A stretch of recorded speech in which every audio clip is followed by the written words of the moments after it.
Hello everyone, welcome to Raj IAS. I am Ankit Kaushal. Hopefully आप अपने घर में सब अच्छे होंगे। तो गाइज अच्छे रहिए, ध्यान रखिए अपना। एंड गाइज आज हम डिस्कस करेंगे करंट अफेयर से रिलेटेड बहुत ही important topic, world trade organization and MSP issues. अब देखिए, एमएसपी को लेकर हमारे देश में हमेशा से फार्मर डिमांड करते रहते हैं कि जो 23 मेन क्रॉप्स हैं उनको एमएसपी में लाना चाहिए, मतलब एमएसपी गारंटी उन पर मिलनी चाहिए। अब जो 23 प्री क्योर जो क्रॉप्स हैं वो अगर एमएसपी पर आ जाती हैं तो कहीं ना कहीं जो डब्ल्यूटीओ की एग्रीकल्चर एग्रीमेंट है हम उसको वायलेट करेंगे।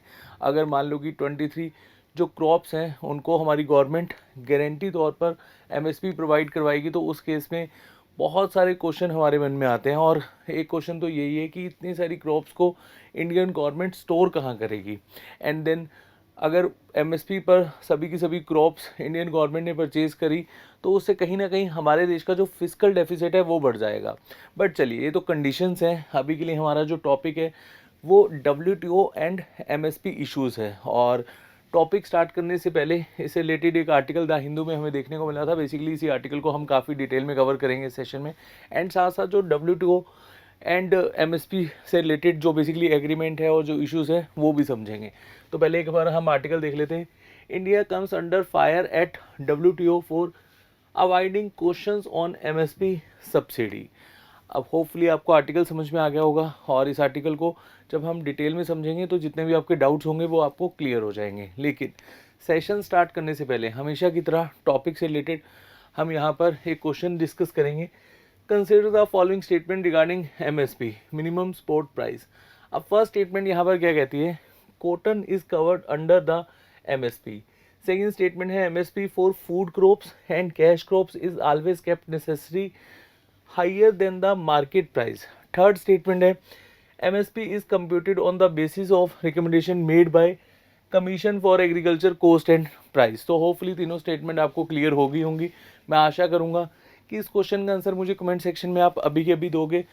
अब देखिए, क्वेश्चन का जो आंसर है वो आपने मुझे अभी के अभी देना है। लास्ट में जब हम डिस्कस करेंगे तो आप देख सकते हैं कि आपका क्वेश्चन सही था या गलत था। अगर गलत भी होगा कोई दिक्कत नहीं, जब हम टॉपिक को काफ़ी अच्छे से समझ लेंगे तो आप ऐसे क्वेश्चन को कभी गलत नहीं करोगे। तो चलिए सेशन स्टार्ट करते हैं और लास्ट में इस क्वेश्चन को हम डिस्कस करेंगे।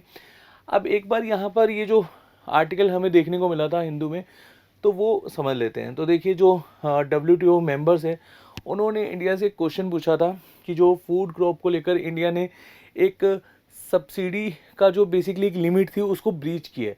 अब उसको लेकर ये जो क्वेश्चन पूछा गया था और यहाँ पर जो इंडियन गवर्नमेंट है उन्होंने इस क्वेश्चन को एक तरह से अवॉइड करा है। और यहाँ पर हम देख सकते हैं कि कौन कौन से मेंबर्स हैं जो मेनली यहाँ पर इंडिया से क्वेश्चन पूछ रहे हैं सब्सिडी को लेकर। तो वो हैं USA, Australia, Canada, European union, Thailand, even WTO के द्वारा भी, या आप ऐसे कह सकते हैं कि सभी के सभी मेंबर्स का ये क्वेश्चन है कि इंडिया ने अपनी जो लिमिट है उसको ब्रीच क्यों किया। अब यहाँ पर लिमिट क्या होती है और किस तरह से हम उसको समझेंगे तो आपको थोड़ा सा यहाँ पर समझना होगा कि जो डब्ल्यूटीओ के द्वारा एग्रीमेंट बनाया गया था एग्रीकल्चर को लेकर, तभी हम समझ पाएंगे कि डेवलप्ड नेशन की क्या लिमिट है और डेवलपिंग नेशन की क्या लिमिट है।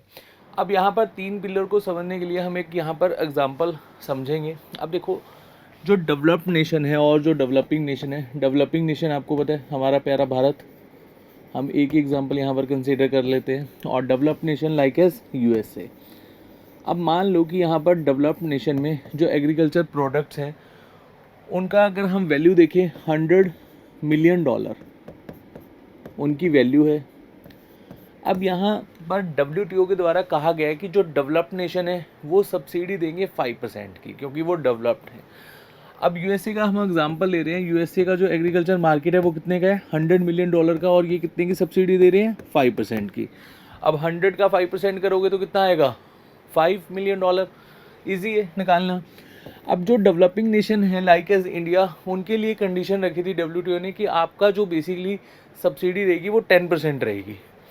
अब इंडिया का एग्रीकल्चर मार्केट ऐसे समझ लो कि $10 मिलियन का है, हालांकि इससे बहुत ज़्यादा है, बट यहाँ पर जस्ट हम एग्जांपल समझ रहे हैं।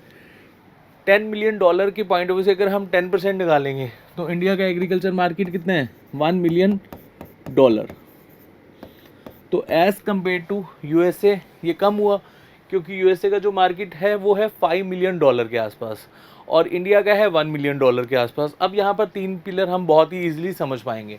तो देखिए, सबसे पहले है मार्केट एक्सेस। अब यहाँ पर मार्केट एक्सेस कैसे मिल पाएगा? मान लो कि कोई एग्रीकल्चर प्रोडक्ट है जो यूएसए में भी बेसिकली प्रोड्यूस करा जा रहा है और इंडिया में भी करा जा रहा है। अब यूएसए की जो मार्केट वैल्यू है वो ज़्यादा है इंडिया से। अगर हम यहाँ पर एक्सपोर्ट ड्यूटी कम कर देते हैं तो यूएसए का प्रोडक्ट इंडिया आकर बहुत ही चीप रेट पर हमें देखने को मिलेगा, है ना। जैसे चाइना और इंडिया के जो प्रोडक्ट्स हैं उनमें आप देखते हो कि बहुत ही ज़्यादा वेरिएशन है।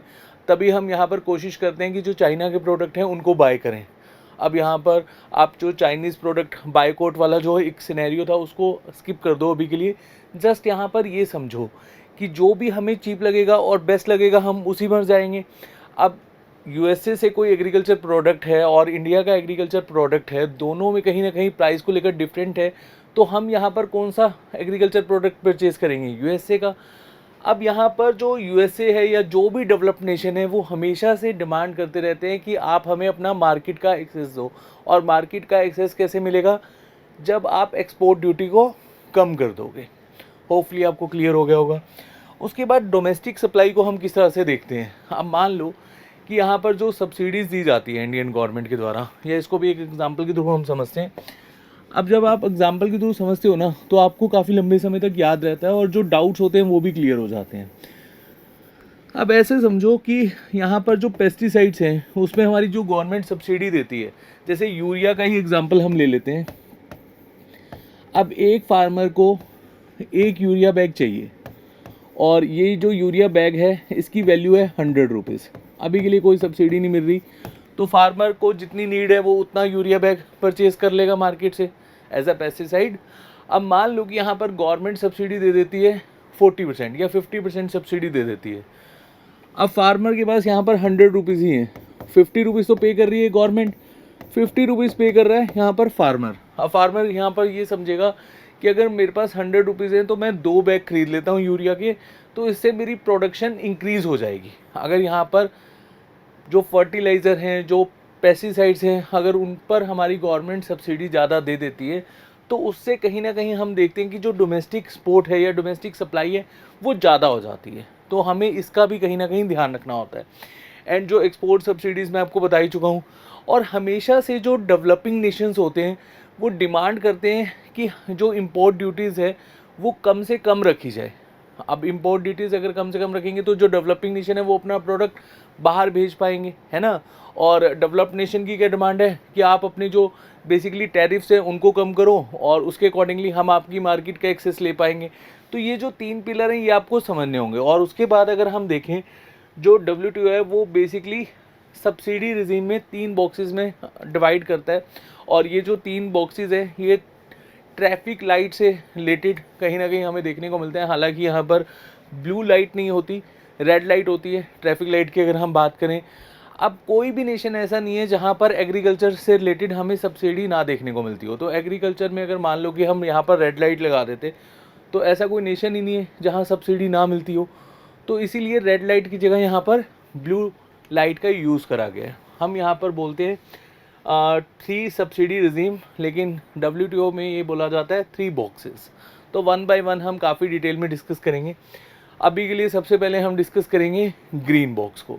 अब देखिए, जो ग्रीन बॉक्स है इसमें ऐसा कोई भी लिमिट नहीं है, मतलब नो लिमिट। लेकिन यहाँ पर एक कंडीशन है कि जो इंटरनेशनल ट्रेड है इसको ये कहीं ना कहीं डिस्टॉर्ट ना कर दे। मतलब ये इंटरनेशनल ट्रेड कहीं इससे अफेक्ट ना हो, ऐसे समझ लो। अगर कोई लिमिट नहीं रखी जाएगी तो सब्सिडी यहाँ पर जितनी मर्जी दी जा सकती है।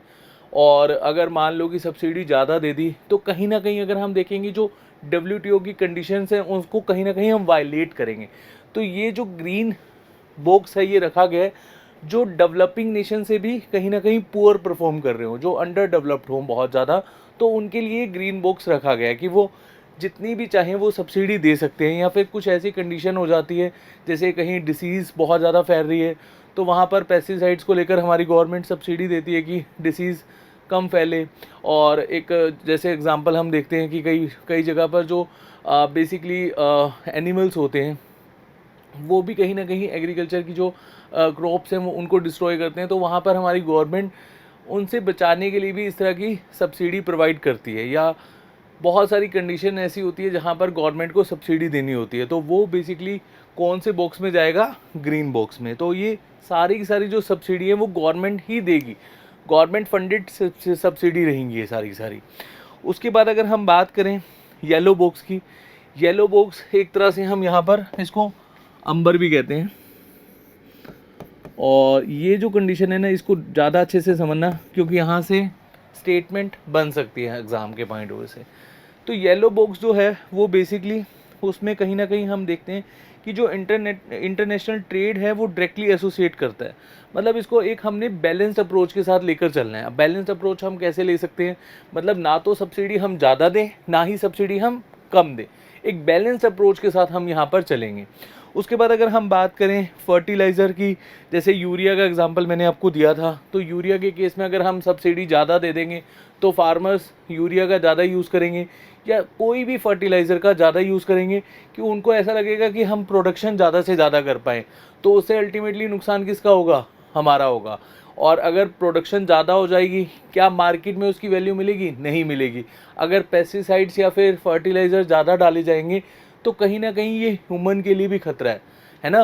तो हमें एक लिमिट में ही इनका यूज़ करना है, और यहाँ पर अगर हम सब्सिडी उसी के अकॉर्डिंगली देंगे तो फार्मर्स भी बेसिकली लिमिट में ही यूज़ करेंगे।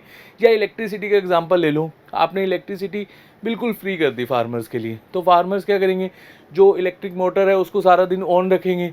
अब वो सारा दिन ऑन रहेगी, पानी अगर मान लो कि किसी भी क्रॉप को एक लिमिट में चाहिए तो वो ज़्यादा दे देंगे कि चलो प्रोडक्शन ज़्यादा हो जाए, या कुछ भी यहाँ पर आप एग्जांपल कंसीडर कर सकते हो।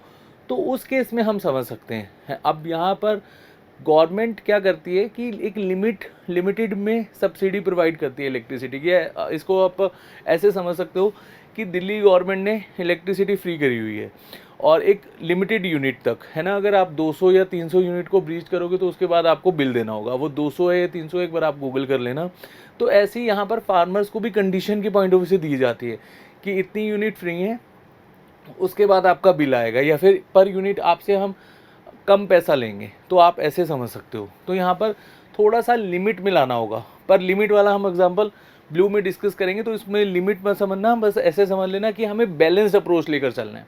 होपफुली आपको क्लियर हो गया होगा। और डेवलप्ड नेशन के लिए 5% है और डेवलपिंग नेशन के लिए 10% है अभी के लिए, इससे ज़्यादा ब्रीच नहीं कर सकते। उसके बाद हम बात करेंगे ब्लू बॉक्स की।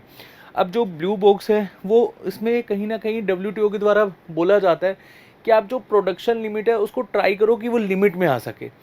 अब लिमिट में कैसे आएगी, अब देखो यहाँ पर जो सब्सिडी है वो दी जा रही है, किसी फार्मर का जितना लैंड है उसके अकॉर्डिंगली उसको सब्सिडी दी जा रही है। ऐसे समझ लो कि एक फार्मर पे 10 कैटल्स हैं तो उसके अकॉर्डिंगली उसको सब्सिडी मिल रही है, एक फार्मर पे 20 कैटल्स हैं तो उसके अकॉर्डिंगली उसको सब्सिडी मिल रही है। अब यहाँ पर जो वाटर सप्लाई है वो भी एक लिमिटेड कंडीशन में उसको दी जा रही है कि भाई आपका जो लैंड है उसको इतना ही वाटर चाहिए तो आपको इतनी ही सब्सिडी मिलेगी। तो होपफुली ये जो तीनों बॉक्सेस हैं ये आपको समझ में आ गए होंगे और यहाँ पर आपका कोई भी डाउट नहीं होगा। अब 2013 में एक बेसिकली मीटिंग हुई थी, 11th मीटिंग, और ये बाली में हुई थी। और इस मीटिंग में डिसाइड करा गया था कि जितने भी बेसिकली मसले हैं वो कहीं ना कहीं यहाँ पर सॉल्व करे जाएंगे। लेकिन जो 11th मीटिंग थी इसमें भी ऐसा कोई भी सोल्यूशन नहीं निकल कर आया। तो 4 सालों के लिए यहाँ पर इंडिया को, यहाँ पर आप समझ सकते हैं, एक पीस क्लोज में रखा गया कि अगर आप ब्रीच कर भी देते हैं 2013 से 2017 तो कोई आप पर कंडीशन नहीं लगाई जाएगी, आप कोई भी WTO की जो कंडीशन है उसको वायलेट नहीं करेंगे। तो 4 साल के लिए तो इंडिया यहाँ पर पीस क्लोज में रहता है। अब उसके बाद अगर हम देखें 2018-19 में इंडिया ने जो बेसिकली मिनिमम एक अपना प्राइस रखना था या मिनिमम एक सब्सिडी रखनी थी 10%, उसको ब्रीच कर दिया था। राइस में मिनिमम सब्सिडी यहाँ पर दी गई थी इंडियन गवर्नमेंट के द्वारा 13% के आसपास 2018-19 में, फिर 2019-20 में। अब इसको लेकर जो WTO के अदर मेंबर्स हैं वो कह रहे हैं कि इंडिया कहीं ना कहीं जो सब्सिडी लिमिट है उसको ब्रीच कर रहा है। अब इंडिया का यहाँ पर क्या कहना है, इंडिया कह रहा है कि देखो हर कंट्री का अपना खुद का एक प्रोडक्शन वैल्यू होता है और उसके अकॉर्डिंगली बेसिकली वो कहीं ना कहीं सब्सिडी देता है फार्मर्स को, और इंडिया एक कृषि प्रधान देश है तो हमें यहाँ पर सब्सिडी तो देनी होगी। अब प्रोडक्शन अगर राइस की ज़्यादा हो रही है तो उसके अकॉर्डिंगली जो परसेंटेज वैल्यू है वो बेसिकली में भी ज़्यादा निकलती हो, लेकिन हम यहाँ पर ब्रीच नहीं कर रहे हैं कुछ भी, मतलब लिमिट यहाँ पर हमारी वही है जो पहले हो सकती थी। ठीक है, उसके बाद अगर हम बात करें नो ऑब्लिगेशन पर, इंडिया ने बेसिकली क्या बोला है, government said that it provided data on value of production, जैसे कि मैंने आपको बताया ना, वैल्यू ऑफ प्रोडक्शन के अकॉर्डिंगली यहाँ पर सब्सिडी दी जाती है। अब देखो सब्सिडी यहाँ पर अगर हम बात करें जो गवर्नमेंट के द्वारा प्रोवाइड करी जा रही है, अगर हम उसको एक वे फॉरवर्ड में समझें कि और भी तो बहुत सारी कंडीशन हो सकती हैं, हमारी गवर्नमेंट फार्मर की हेल्प कर सकती है, जैसे फार्मर की हेल्प करी जा रही है हमारी इंडियन गवर्नमेंट के द्वारा, 6,000 रुपीज़ उनके अकाउंट में डाले जा रहे हैं, तो इस तरह से भी तो पैसा प्रोवाइड कर सकती है हमारी गवर्नमेंट। तो देखो यहाँ पर बहुत सारे वेज़ हैं, लेकिन हमें समझना होगा कि जो हमारी अभी के लिए सबसे बड़ी यहाँ पर इशू है वो ये है कि हमें WTO के एग्रीमेंट को भी कंसीडर करना होगा, और साथ साथ जो फार्मर्स की डिमांड है MSP को लेकर, वो भी कहीं ना कहीं हमें यहाँ पर पैरेलली उसको भी देखना होगा। तो होपफुली सेशन में जितने भी पॉइंट्स हमने समझे वो आपको क्लियर हो गए होंगे, और इस सेशन से रिलेटेड जो हम क्वेश्चन पहले हमने देखा था उसका आंसर देख लेते हैं। तो देखिए फर्स्ट स्टेटमेंट तो यहाँ पर क्लियर गलत हो जाएगी, तो ये आपकी फर्स्ट स्टेटमेंट गलत है। सेकंड स्टेटमेंट भी गलत हो जाएगी, हमेशा से ज़्यादा हो मार्केट वैल्यू से या मार्केट प्राइस से, ये भी ज़रूरी नहीं है। अब थर्ड स्टेटमेंट ये आपकी सही हो जाएगी, तो ऑप्शन बी यहाँ पर आपका सही हो जाएगा। होपफुली आपने ऑप्शन बी ही टिक किया हो। तो इस तरह से जो क्वेश्चन हम डिस्कस कर रहे हैं उससे आपको एक आइडिया लग जाएगा कि आपके एग्ज़ाम में किस तरह से क्वेश्चन पूछे जाते हैं। तो होपफुली जितना भी हमने इस सेशन में कवर किया वो आपको क्लियर हो गया होगा। नेक्स्ट सेशन में बहुत जल्द मिलेंगे, तब तक के लिए अपना ध्यान रखिए। Thank you so much.